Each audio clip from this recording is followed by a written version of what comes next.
Well, good afternoon, ladies and gentlemen, and thank you very much for taking time out of your busy schedules to join us here today. And I thank Professor Otake for his kind introduction as well. It's truly a great honor to be invited here to give a public lecture at this wonderful new research institute at the University of Tokyo. I'm just going to adjust this as it's maybe there we are, slightly, there we are. It's wonderful. At this wonderful new research institute at the University of Tokyo, I must give heartfelt thanks to the director of Tokyo College, Professor Haneda, who I've had the good fortune to have known for several years now, as he said, thanks to the university's Global Advisory Board. I think that this new research institute is a great initiative and innovation, one which Professor Haneda has got up and running with impressive speed. We were discussing it as merely a concept only last December at the Global Advisory Board. Interdisciplinary thinking, the collaboration between specialists and the exchange of ideas in a collegiate setting is to me the most exciting form of academic activity, when it has the added ingredient of an international perspective, connecting great Japanese and non-Japanese scholars. The potential is truly limitless.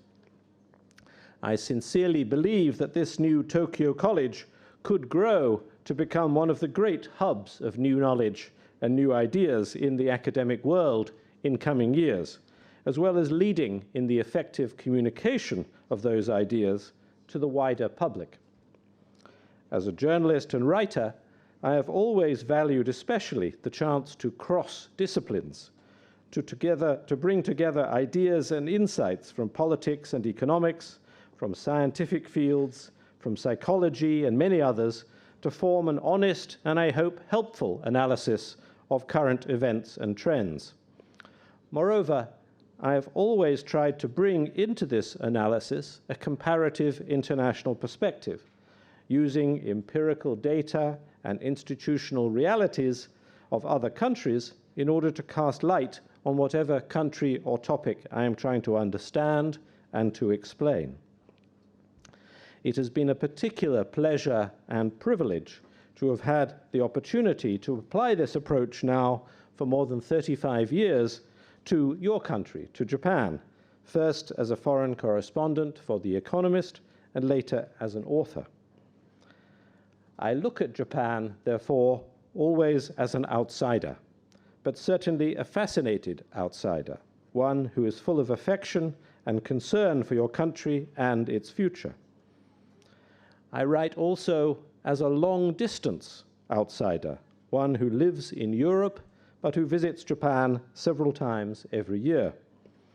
I therefore prefer also to take quite a high-level macro approach rather than a micro one, informed, I hope, by a historical and international perspective.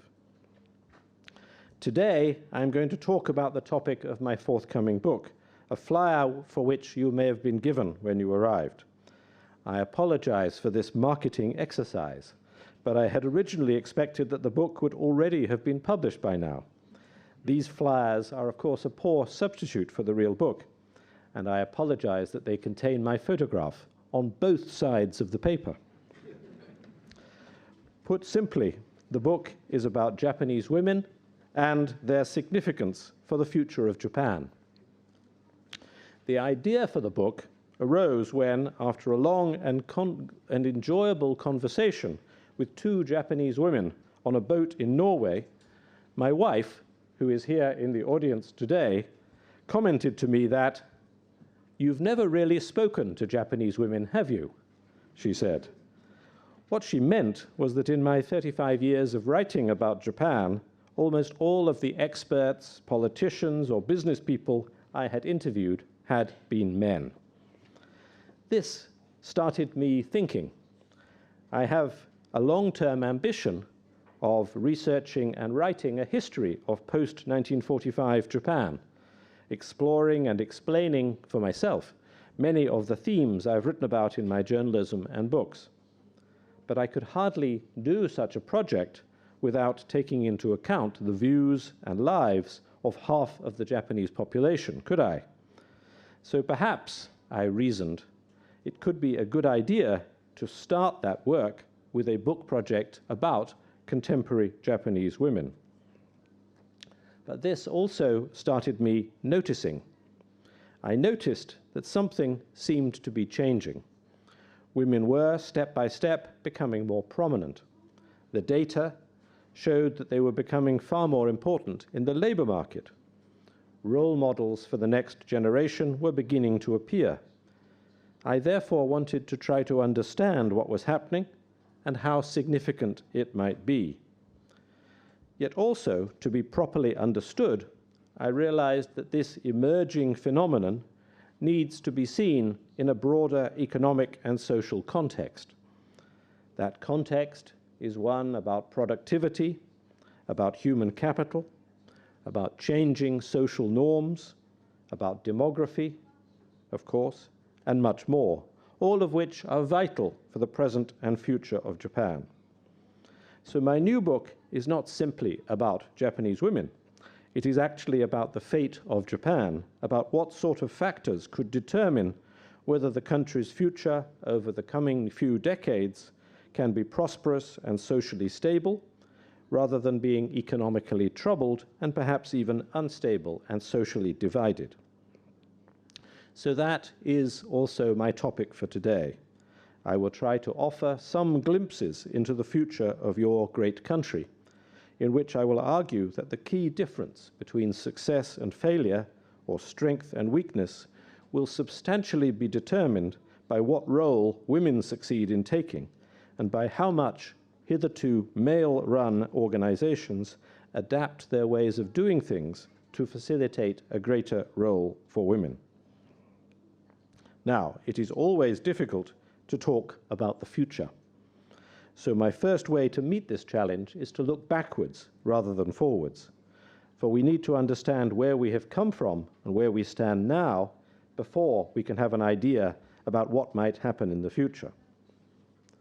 The past month has seen the graceful abdication of Emperor Akihito and the ascension of Emperor Naruhito, an Oxford graduate we Oxonians are delighted to boast. And thus, it has seen the transition from the Heisei to the Reiwa eras. Looking back at the 30 years of Heisei, I think that 6 big changes are notable for the purposes of today's lecture. The first one, demographics, is by now familiar to us all. In the post-war era and on into the 1970s and early 1980s, the large baby bulge made the Japanese population, on average, younger than those in Western Europe and North America.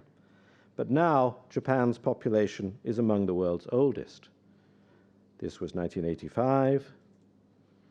That was more recently, 2015. It is often pointed out that Japan has more than a quarter of its population over the age of 65 and has an exceptional number of centenarians, now more than 60,000. That is almost as many centenarians as in the United States, with its total population more than 3 times that of Japan. But let us note that much the largest portion of the population by age group is that aged between 35 and 65, in what we can call middle rather than old age. When we come later to address conservatism and rigidity in organizations, this point will become relevant. Japan today is dominated by middle-aged people. The centenarians are, however, impressive. This female abstract calligraphy artist, Toko Shinoda Toko, features in my next book on women in Japan. One of her art dealers was, in fact, one of the women that we met on that boat in Norway. Not only is Shinoda-san still producing new art every day at the age of 106, but the success of her 2016 book, 500,000 copies, is liable to make most middle-aged authors like me quite jealous. The second big change is also familiar. Following the bursting of the bubble economy in 1990, but also thanks to that demographic change, the growth in Japan's living standards during Heisei has been much slower than before. Japan has no longer been the Olympic champion among the rich industrialized countries. It has joined Italy, which was also a European champion in the 1960s, as a relative economic laggard. Relative performance of Japan has been better in the past 10 years than it was from 1990 to 2008. But this is primarily because the 2008 US-Europe global financial crisis made those regions' economic performance worse.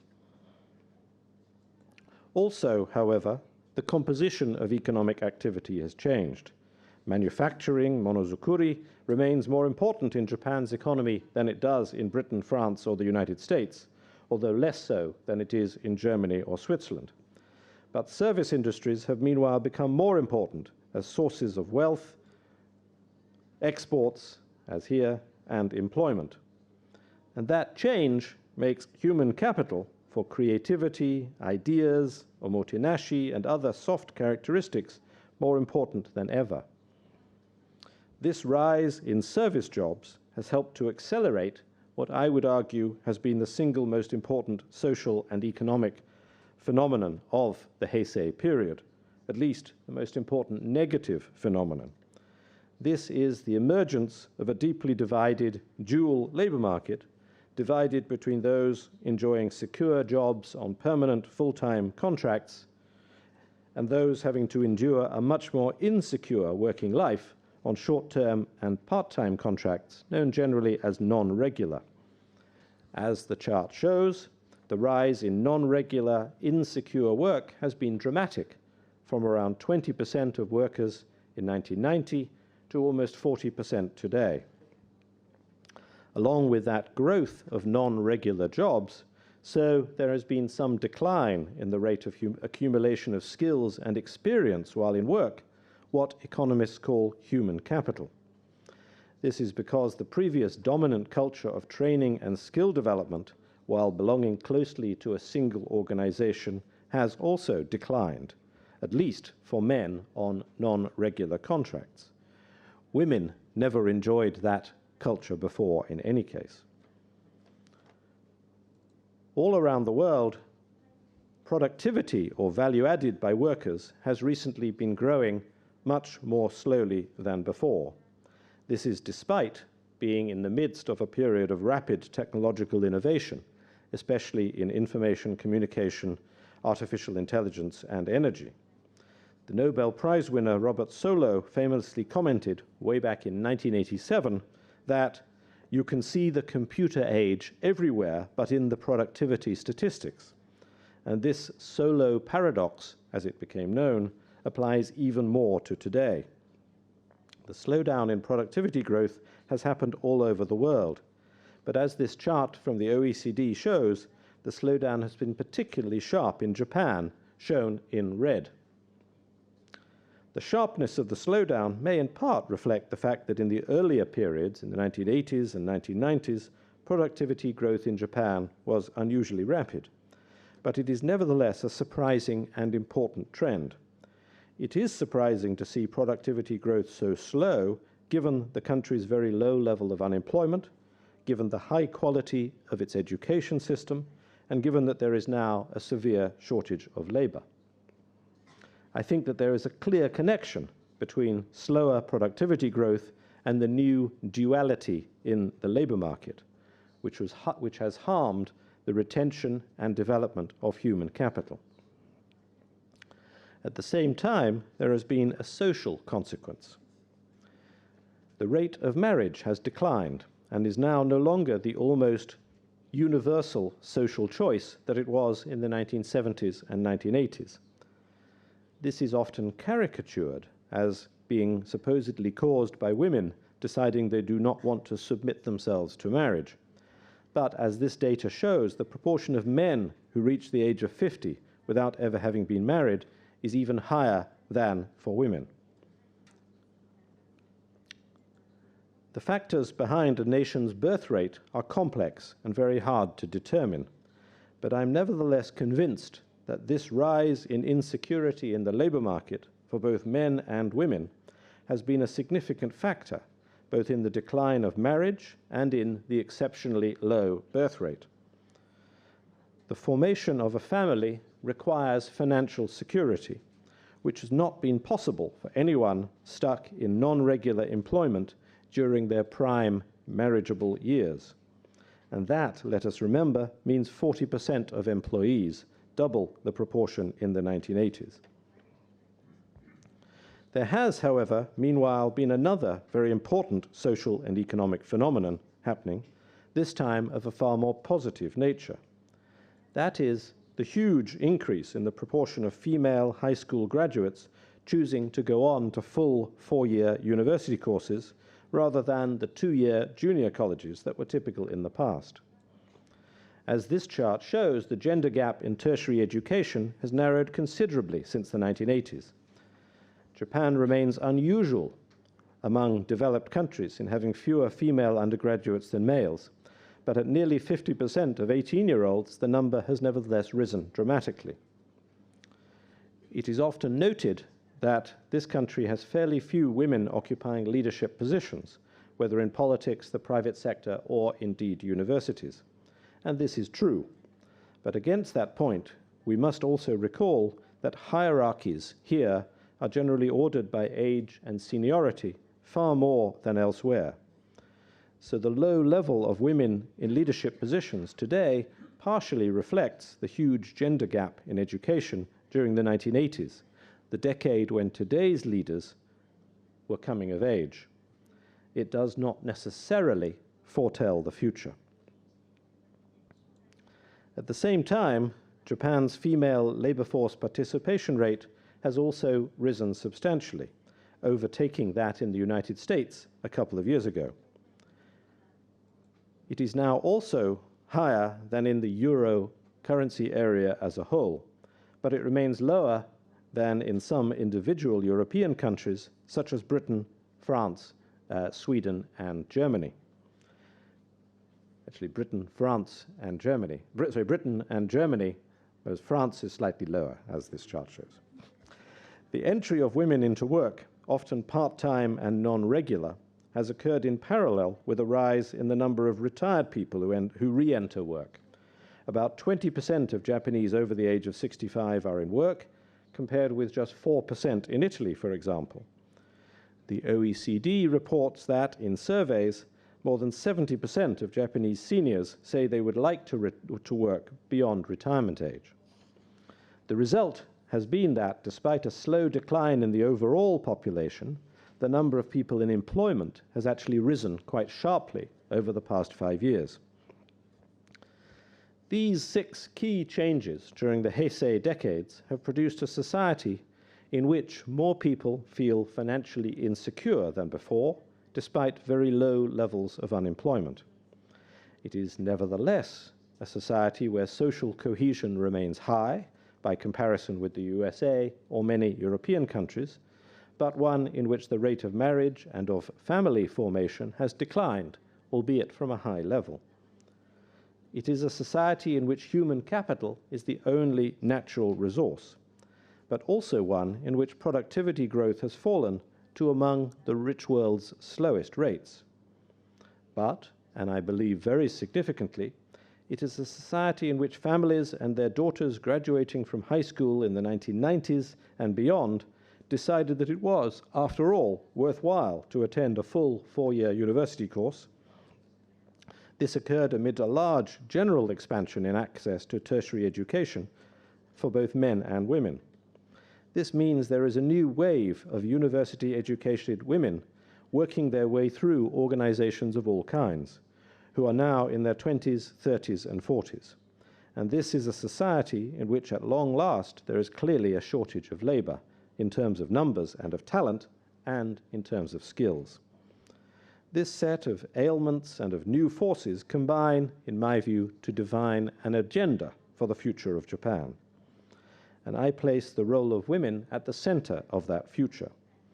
This is because of the wave of university-educated women that are now in their 30s and 40s, as I just mentioned. But it is also because I believe that how Japan develops and uses its human capital is the key issue for how well the economy proceeds in the future. Humanomics, rather than womenomics, is for me the central issue. And humanomics comes in three parts. As women represent half of all humans and are also the most underused human resource in Japan, this means that womenomics, as Kathy Matsui of Goldman Sachs termed it many years ago, is the first and most crucial part of humanomics. If the quality of the work being done by women in work could be raised commensurately with the recent rise in the quantity, enabling women to be employed in functions more fitting to their skills and talents, the benefit to Japan's wealth and living standards promises to be enormous. The second main part of that humanomics concerns the duality of the labor market for both men and women, and the incentives that this duality provides for employers and employees in developing human capital. If the duality could be reduced and an increased mutual commitment between employee and employer could be developed, so I believe that the development and use of human capital would be improved, with very beneficial effects for productivity. The third and final part of humanomics concerns how working cultures in all types of organization, in the public sector as well as the private sector, affect how productive employees can and will be. We all know that last year the government introduced a so-called work style reform law intended to deal with two common problems in the workplace. First, high levels of stress, karoshi, linked also to long hours of unpaid overtime, and second, the inequality of pay between full-time and part-time workers. This was intended to make a start at reforming organizational culture, both to reduce stress and to help increase productivity. My argument today will be that such changes need to be sustained and further developed. The 2018 law was a good start, but it did not go far enough. But also, I believe, the growing need and opportunity in organizations to recruit and retain professional women can and likely will serve to promote such change in working practices in an organic fashion rather than being laid down by law. As my lecture title indicated, looking ahead, what I think we can expect in Japan is a far more female future. Many people may look at this claim with skepticism. After all, Japan is far behind most other developed countries in terms of gender equality. Far behind in politics, presence in politics, and in leadership positions,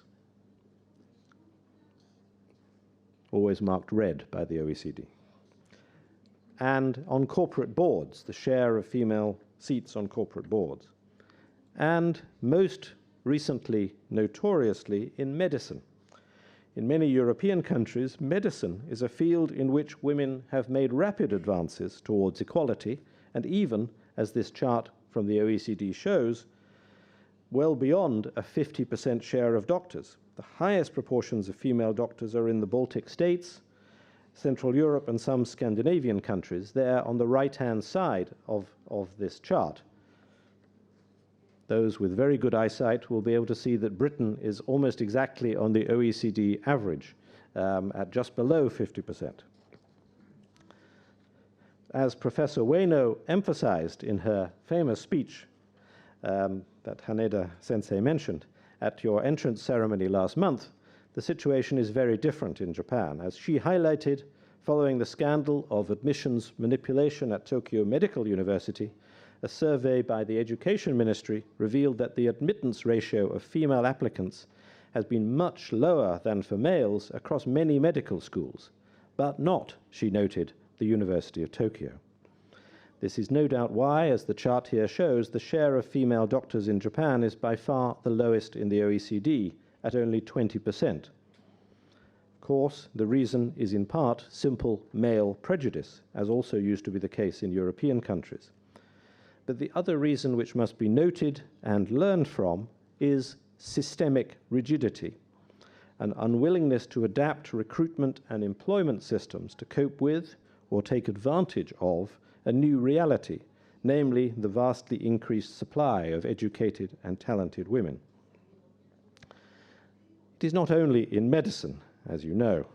As is especially well known in this university, while many more girls are going to four-year university courses, there is a huge gap in certain fields of study, especially STEM subjects, including engineering. That gap exists in many countries, but it is unusually large in Japan. And this has one of its partial effects, the larger gender gap that exists in the top national universities than in leading private universities. So our question must be, should we be despondent about the future? We all know that there are many obstacles to an increased female role in the Japanese economy and society. But there have always been big obstacles in other countries too. And yet, during the past several decades, women have nevertheless made significant progress against similar obstacles.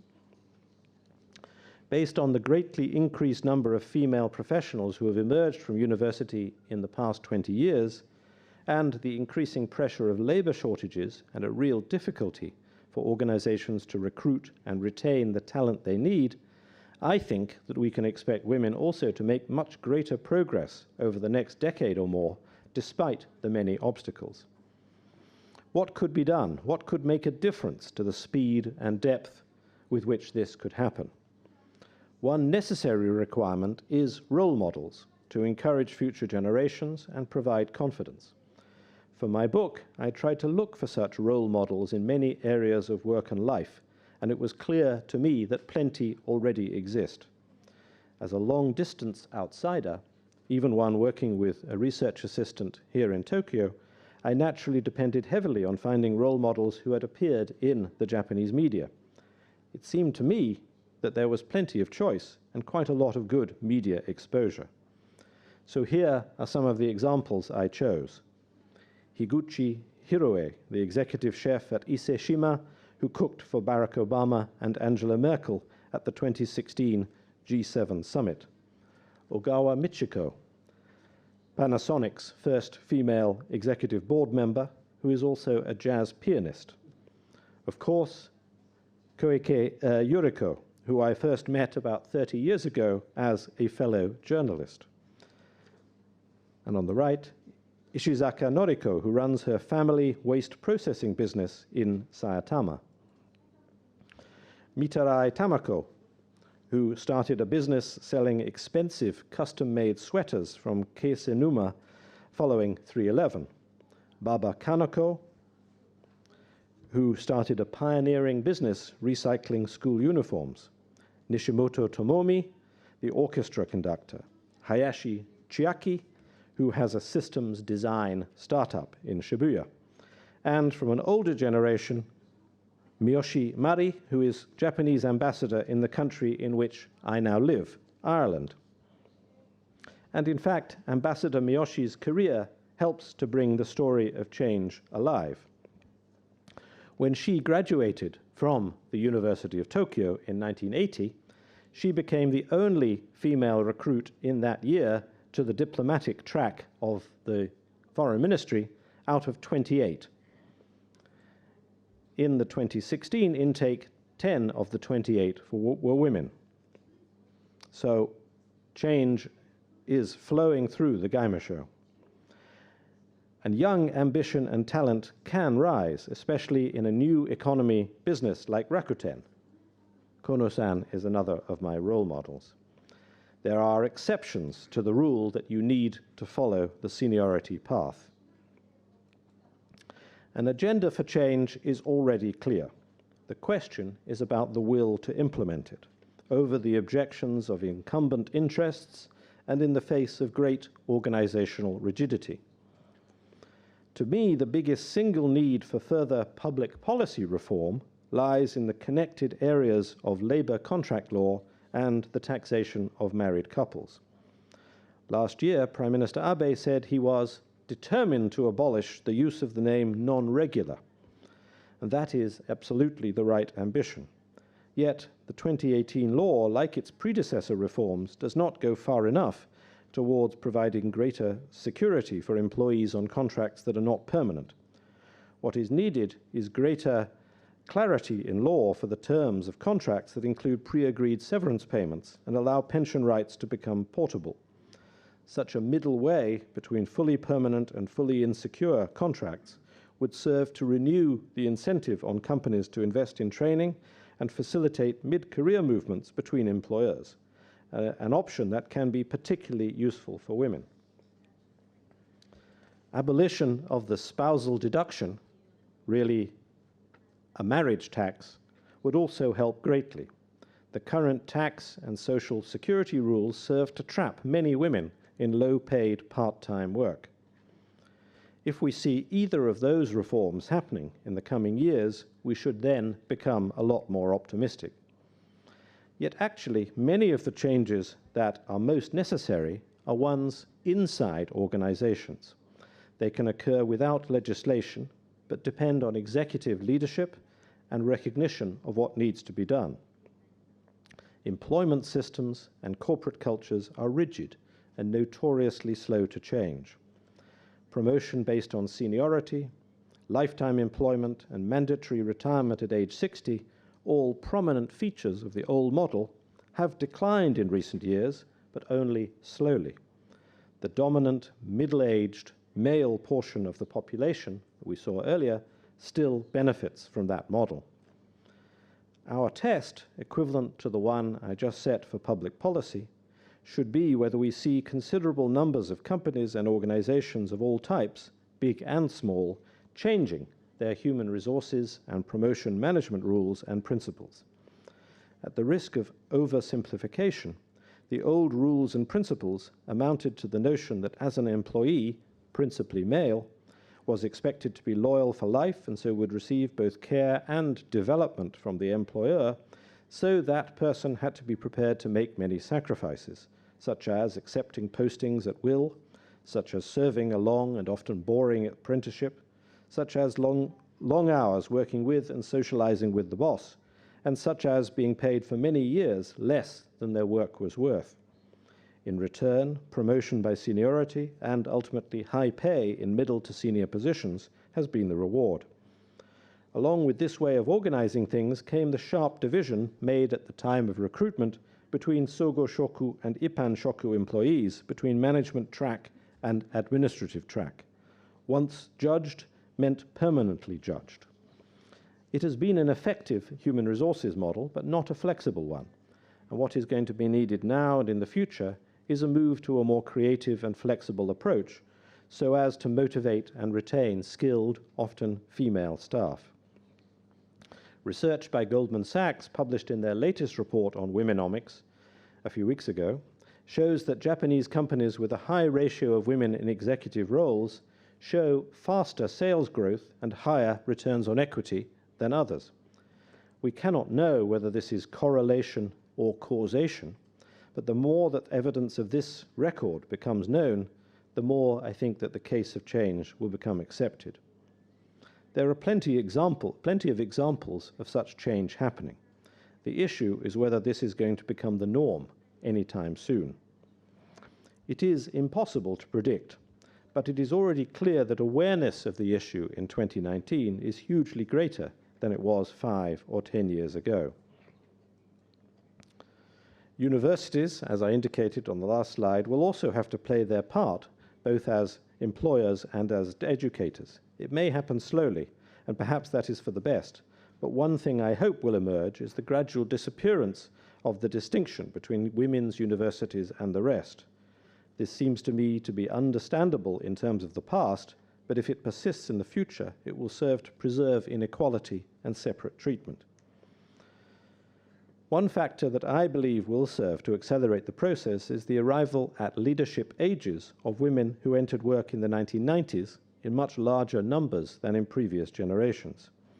Mariko Bando, president of Showa Women's University and a veteran campaigner for gender equality, believes that the proportion of leadership positions held by women is likely to double during the next decade. As it does, so those women are likely themselves to introduce changes in management practices step by step. The test is not, and I imagine never will be, a complete 50-50 division between men and women. Experience in other countries suggests that an equilibrium target, given family and lifestyle choices, could be roughly a 30% share of leadership positions. That would, nevertheless, represent a big advance on today. Overall, I hope that this move towards a far more female future can and will be seen in the wider context of human capital, of humanomics. In today's age of artificial intelligence, of rapid scientific and technological discovery and development, human capital promises to be the principal source of competitiveness and of social and economic prosperity. Our task, and the inspiring task too of Tokyo College, must be to help build that human capital for men and for women, and so for the whole of society. Thank you for listening, ladies and gentlemen. I look forward to a very lively and stimulating discussion. Thank you. Thank you.